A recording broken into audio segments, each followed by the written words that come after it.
Hello, Lagoozles. Are you ready to earn your racing stripes today as we take these items and turn it into this amazing car? I have the Flash here on one side and the Windrunner on the other. Today, we are not harnessing the power of horsepower. Instead, it is all about lung power as we use our straw inside of another straw to build up air pressure and launch our blow and go car across the floor. So today we are talking about air pressure and compressed air. We're not compressing air inside of a balloon as we often do with a project. Instead, today we have one large straw that's going to be connected to our mouths that is also inside of an even larger straw that's housed inside of our car here. So I'm going to talk to you guys just a moment about air pressure and compressed air and wheels and axles, our simple machine that we attach to this car to make the work of moving this machine much easier. So we have a science note over here to our left. Our instruction manual talks about the blow and go car by highlighting the science words air pressure. Again, air is not always under pressure. We can feel air pushing on us, the air from the atmosphere, but we can put air under pressure if we squeeze all of those air molecules into something. So we're squeezing air molecules from our lungs into this straw. Those air molecules don't have a place to go once we put them into this straw. So it builds up an area of high pressure inside of the larger straw trapped down in here.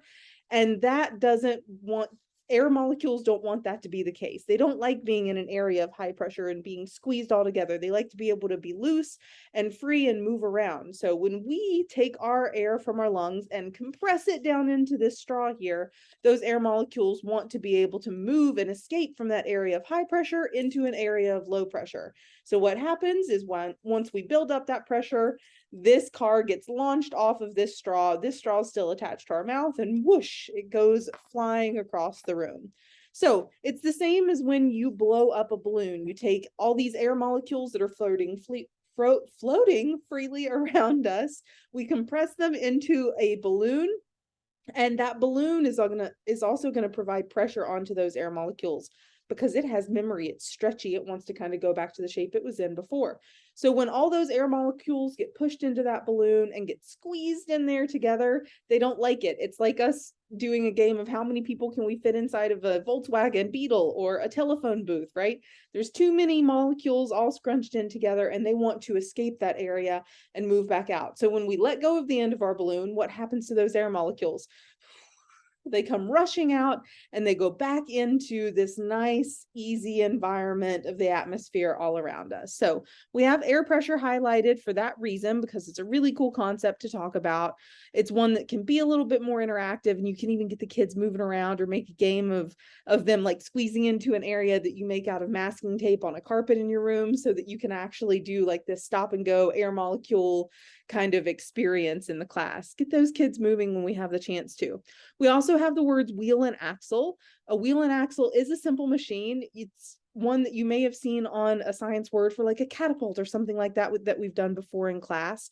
But simple machines make doing work easier. So if we did not have these wheels and axles on this car, it would not be easy to make this car move, even with the contraption of compressing the air here. If this was just a piece of paper sitting on the floor and we tried to launch it, with the compressed air, it still would not go nearly as far across the floor, and it would not move as easily if we didn't have these simple machines. The two axles, we can see those here if we flip our car up, and the four wheels that we've added to this car. So wheel and axles, this simple machine allows us to make the work of moving this car much easier today and much more fun. So again, we are going to take this project from these simple cutouts to this. It is all in the details with this project and how much fun the kids are going to have with it. So come up with some really cool names for your car. I came up with the name Windrunner, and I drew all of these little air or wind signs across here. I also came up with the name The Flash, and I said, the Flash strikes again. And I did all these little lightning bolts on this side of it. The kids are going to have so much more fun if you take a built example project into class with them so that they can see exactly what it is that they're going to make today and how inspired you've been by the toy to actually create your own as well. I'm going to build this project today by showing you all of the different options for cutouts that you can do. But first, let's hop over here to the project instructions so you can follow along with me. The first thing you're going to do is you're going to take your image, whichever one the kids pick, and you're going to cut it out. So cut along this solid black line on the outside. It is always worth reminding the kids that we are cutting on a solid line, and today they will see a dashed line. That is for folding only, not for cutting. Once they have cut out that image, then they get to decide if they want to turn this image here inside out as they fold the top edge of it. If they turn it inside out, then they have a nice blank piece of paper that they can do all kinds of decorating on. So for me, I actually did a race car with a bear. I love that this doesn't have wheels here, and the only wheels they're going to see are the ones that are plastic that we add on to it instead of the wheels being part of the image. So I did a little bear driving a race car. My favorite lucky number is the number 6, so I put that on there. And then on the other side, if a kid doesn't love cars, then they can actually just do some of the science word stuff, like air moving from an area of high pressure when we compress it inside of a balloon to an area of low pressure once those air molecules escape and come out. I drew some wind here, and then I just drew a cluster of balloons because it was nice and colorful. So those are options as well that kids can explore. Again, this is the cutout that we provide you. It's just folded the opposite direction, so we have blank paper. Or if the kids are younger and they don't want to make their own, then they can do this cutout here. Now, the idea once you got this cut out and folded is to actually have the kids pass out and share these hole punches that you have in class. They take this hole punch, they line it up over top of either this spot on this cutout or over top of the red spot on the cutout that's here. And the idea is to actually keep that piece of paper folded and smashed together and make one punch with this hole punch over top of the wheel, right? So line it up and punch it once and it punches both sides.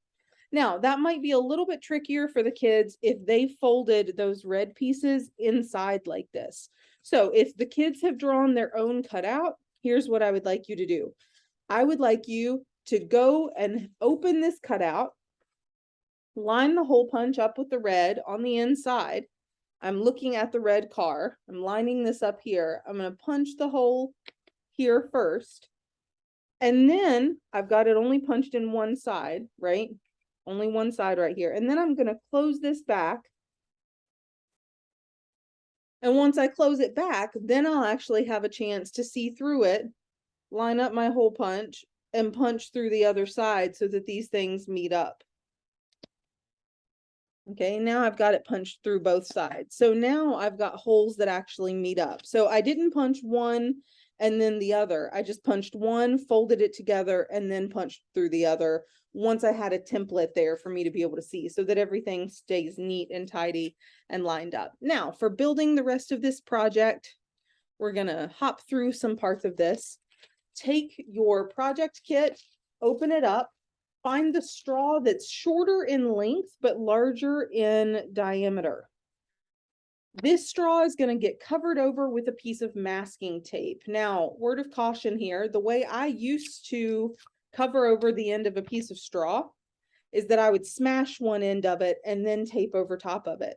But if you do that, this straw is going to get stuck inside of this one. It's going to have a tendency to get pushed up into the end of it and get stuck there, and the kid's car will not launch off the end of it. So do like your project instructions say, and just take a piece of masking tape, go from one side right over the other, not pulling too tight, smash down the edges, make sure you get good contact with the tape, and then whatever you have left here on the edges, if it's kind of lumpy and bumpy and may not create a good seal, take another little piece of masking tape, and instead of going over the end, just go around it.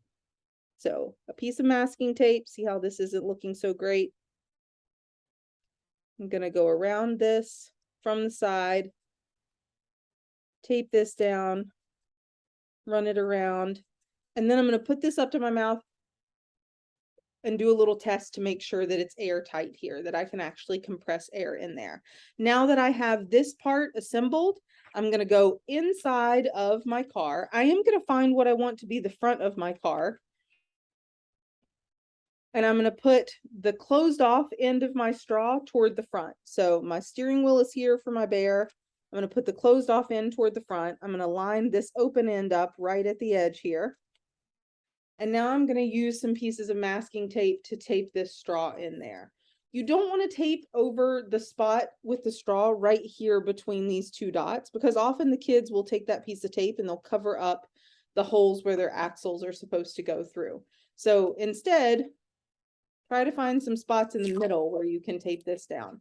Remember to prep some good pieces of masking tape too before this class. You're definitely going to need them.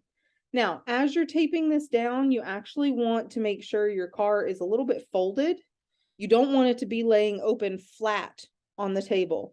You want it to be a little bit folded so that it stays folded and not rubbing up against, so that the paper is not rubbing up against the wheels once you put the wheels and axles onto your car. So tape right there. Again, miss those holes that you've punched.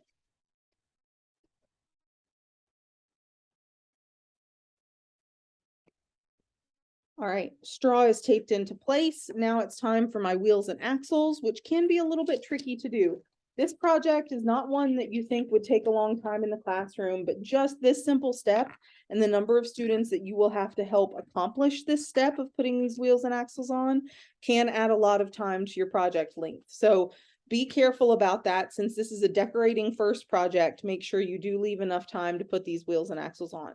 Now, this is one of the only parts and pieces that we've ever used that I've actually brought blood with for myself. So I pushed too hard on one of these and I broke the spokes of the wheel and it went into my hand and cut me a little bit. So don't use too much force. This is not actually about the amount of force that you can use. We are going to work smarter, not harder with this. It's a push and twist. If you push and twist onto it, or you gently use one hand or both hands to press inward, not putting too much pressure on just the outside, but also putting pressure right here on the middle of the axle where the axle's coming through, then you can accomplish putting these on. But I always warn my kids, don't push too hard. Don't push down toward the table with both hands on top of it, because too much pressure can hurt us. It's a gentle, see, I'm holding this hand and I'm keeping everything level and flat, and I'm actually pushing and twisting with the palm of my hand here. Once it's on, it's on. It doesn't have to go further than that. It's not like they really slide together. All right, so now I have my wheels and axles on my vehicle here. I can spin it on the inside. I can come up with names. I have plenty of clearance here so that my car isn't too flat. It's not rubbing up against my wheels and axles and slowing it down.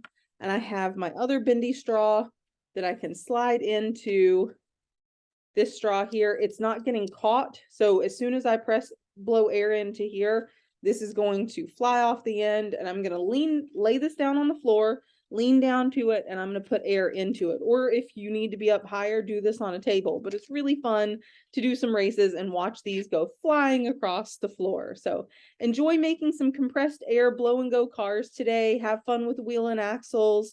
Remember to leave yourself enough time to accomplish those, because we want to make sure every kiddo goes home with a working project, but it's definitely going to be a fun one. Have a blast.